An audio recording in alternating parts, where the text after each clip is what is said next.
ज्यू र सम्पूर्णमा चिन्ता दिने गुरुवर्गज्यू र कोभन्दा को कम भनेर वचनका प्रतिस्पर्धा गर्न आउनुभएका मेरा सम्पूर्ण प्रतिस्पर्धी साथीहरू आकाशको तारा जस्तो अनुशासनपूर्वक मेरो वक्तव्य सुन्नुदिन बस्नुभएका मेरा सम्पूर्ण साथीहरूमा म श्री कालीकेतरी माध्यमिक विद्यालयकी अध्ययन तथा सट्टापुराको दरबाट स्वीकार्नुहोस् न्यानो नमस्कार।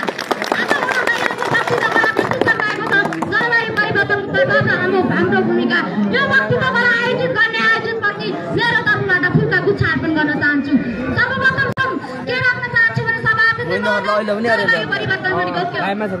परिवर्तन भनेको विभिन्न किसिमका मानवीय क्रियाकलाप तथा प्राकृतिक अस्थिरताको कारणले गर्दा लामो समयको अन्तरालमा कुनै एक ठाउँको जलवायुमा हुने परिवर्तनको प्रक्रियालाई जलवायु परिवर्तन भनिन्छ। यो विश्वव्यापी रूपमा देखा परेको एउटा गम्भीर समस्या हो। हिमालहरू चारैतिर लिन थालेका छन्। उत्तर प्रष्ट छ जलवायु परिवर्तन यो प्राकृतिक चेतावनीका लागि मात्रै होइन मानव क्रियाकलापले जन्माएको एउटा ठुलो सङ्कट हो। प्रमुख अतिथिज्यू नेपालको विगतदेखि तापक्रम 0.06 डिग्री सेल्सियसले बढिरहेको छ। विश्वको जलवायु जोखिममा पर्ने देशहरूमध्ये 10औं स्थानमा पर्छ।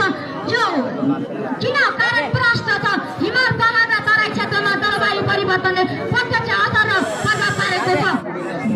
हिमालय हिमनदीहरू प्रत्येक वर्ष करिब 0.3 देखि 1 मिटरसम्म बगिरहेको छ।